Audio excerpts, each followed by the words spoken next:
Саламатсыңарбы менин кичинекей бөбөктөрүм. Мен бүгүн силерге Кызыл топучан кыз аттуу жомокток берейин.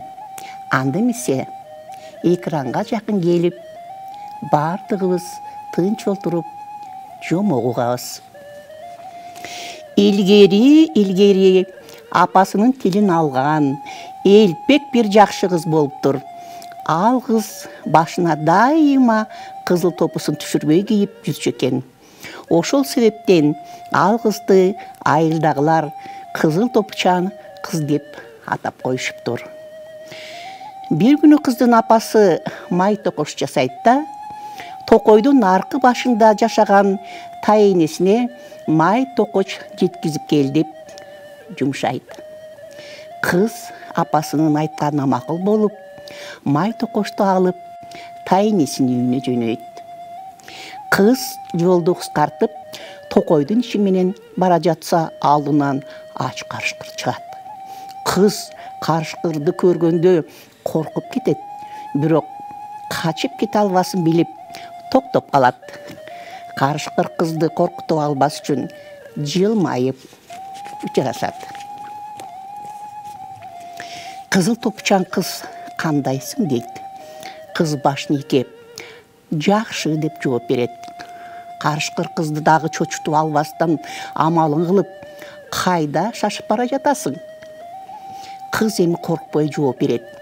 Токойдун нары жагында жашаган тайенемдин үйүнө май токоч алып баратам деп жооп берет. Карышкыр кыздын сөзүн угуп, ойлоно калат да, дагы жай үн менен макул анда, жакшы бар деп кызды узата карап калат. Качан кыз узап кеткенде, бактарды аралап, чуркап, алдыга барып, кыздын тайенесинин үйүнө кыздан мурун жетип үйгө кирет да, кыздын тайенесинин керебетин алдына жашырып коюп, анын ордуна өзү жатып алат.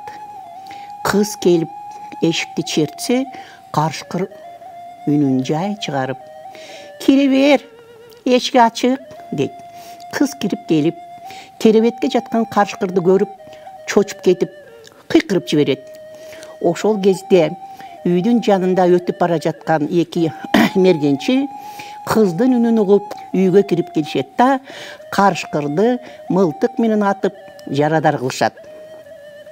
Анан жарадар болгон карышкырды 4 чыйрагынан жип менен таңып көтөрүп кетишет. Кыз менен тайенеси ач карышкыдан кутулганына сүйүнүп, чай коюп, май токоч менен чай ичишкен соң, ал үйдөн көчүп айылга келишет экен. Ал эми жарадар болгон карышкырды эки мергенчи зоопаркка өткөрүп беришет. Эки мергенчи карышкырды тирүү кармаган үчүн жана кыз менен тайенесин карышкырдан куткарып калышкандыгы үчүн сыйланышат.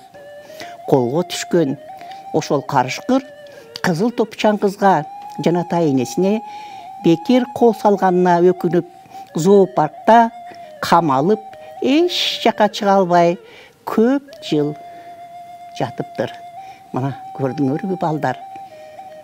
Кара ниеттик ушундай жаман боло турганын ар дайым билип жүргүлө, ар дайым адамдарга жакшылык кылып, ар дайым өзүңөрдөн улууларга сый көрсөтүп, ар дайым жакшына бала болгонго аракет кылгыла балдарым.